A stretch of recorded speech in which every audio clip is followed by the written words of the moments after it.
Assalamualaikum warahmatullahi wabarakatuh. Perkenalkan, nama saya Radiatul Fadiyah, Prodi PAI semester 6. Di sini saya akan memenuhi tugas mata kuliah Pendidikan Multikultural. Ya, baik. Dalam video kali ini kita akan membahas terkait pendidikan multikultural. Adapun bab yang akan kita bahas ialah epistemologi multikulturalisme. Adapun yang akan kita bahas ialah yang pertama, pengertian multikulturalisme.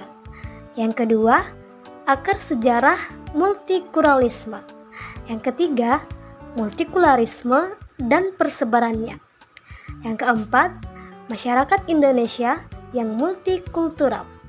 Yang kelima, multikulturalisme dan kearifan universal.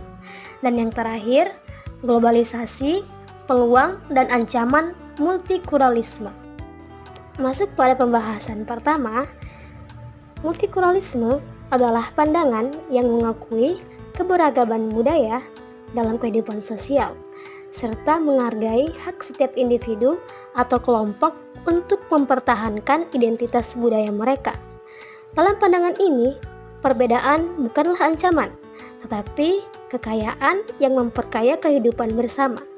Mahfud menekankan bahwa multikulturalisme bukan sekedar hidup berdampingan, tetapi juga tentang penghargaan terhadap budaya yang berbeda. Multikulturalisme menuntut adanya keadilan sosial dan kesetaraan hak untuk semua kelompok budaya. Ia menentang pandangan yang menganggap budaya tertentu lebih superior dibandingkan yang lainnya, serta menentang pengabaian terhadap hak-hak kelompok minoritas. Oleh karena itu, konsep ini lebih dari sekedar toleransi, tetapi mencakup pemahaman mendalam akan hak-hak budaya dan kontribusi mereka terhadap kemajuan bersama. Masuk pada pembahasan yang kedua, yakni akar sejarah multikulturalisme. Multikulturalisme tidak muncul secara tiba-tiba, melainkan sebagai respon terhadap sejarah panjang diskriminasi dan marginalisasi budaya. Sejak abad ke-20, terutama pasca Perang Dunia Kedua, berbagai gerakan hak sipil dan anti-kolonialisme memperjuangkan kesetaraan bagi kelompok-kelompok yang terpinggirkan. Di negara-negara barat, multikulturalisme lahir sebagai reaksi terhadap kebijakan asimilasi yang menekankan keberagaman budaya dan identitas minoritas, di mana gerakan ini berawal dari perjuangan warga kulit hitam di Amerika Serikat, para pekerja migran di Eropa, serta masyarakat pribumi yang menuntut hak untuk mempertahankan identitas budaya mereka. Dengan kemajuan sosial politik yang terjadi, multikulturalisme mulai diakui sebagai suatu pendekatan yang adil dalam membangun masyarakat yang lebih inklusif. Di Indonesia, meskipun tidak memiliki sejarah kolonialisme yang sama dengan negara-negara barat, keberagaman budaya yang ada harus dipahami dalam konteks sejarah perjuangan untuk mengakui dan merayakan perbedaan, bukan justru memusnahkan atau menegangkan identitas budaya yang ada. Ya baik, masuk pada pembahasan yang ketiga, multikulturalisme dan persebarannya. Konsep multikulturalisme sendiri telah diadopsi di berbagai negara, meskipun dengan pendekatan yang berbeda. Di negara-negara seperti Kanada dan Australia, multikulturalisme diadopsi sebagai kebijakan resmi negara yang memberikan ruang bagi berbagai kelompok budaya untuk berkembang, di mana kebijakan ini mendorong penghargaan terhadap kebudayaan asli dan imigran dengan tujuan menciptakan keseimbangan dalam kehidupan sosial dan politik. Di Indonesia sendiri, penerapan multikulturalisme masih perlu dioptimalkan, meski negara ini dikenal dengan semboyan Bhinneka Tunggal Ika. Masyarakat Indonesia sangat beragam, namun masih terdapat kesenjangan dalam pengakuan terhadap hak-hak kelompok minoritas sebagai etnis dan agama tertentu. Oleh karena itu, multikulturalisme perlu dipahami dan dipraktikkan dengan cara yang lebih sensitif terhadap konteks lokal Indonesia. Namun, teman-teman, persebaran multikulturalisme tidak selalu berjalan mulus. Di beberapa negara, terutama di Eropa, menghadapi tantangan dalam mengintegrasikan imigrasi dan kelompok minoritas. Di Eropa, multikulturalisme menghadapi kritik karena dianggap gagal mendorong integrasi sosial, bahkan memicu isolasi dan ketegangan antar kelompok.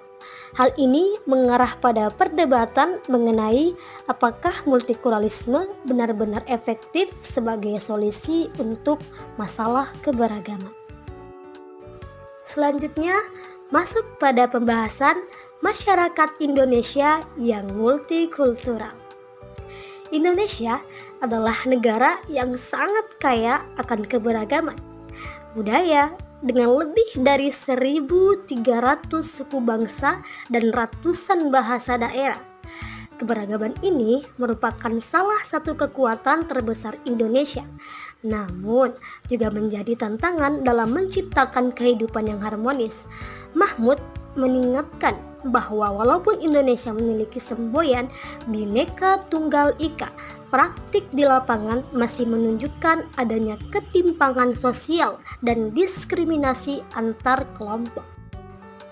Beberapa contoh ketegangan yang muncul berkaitan dengan identitas budaya, seperti konflik agama dan etnis yang pernah terjadi di beberapa daerah.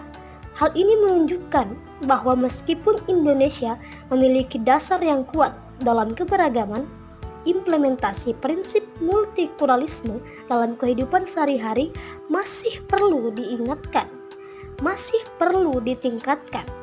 Pendidikan multikultural harus menjadi bagian dari solusi untuk mengurangi ketegangan sosial ini dengan menanamkan nilai-nilai toleransi dan penghargaan terhadap perbedaan sejak usia dini.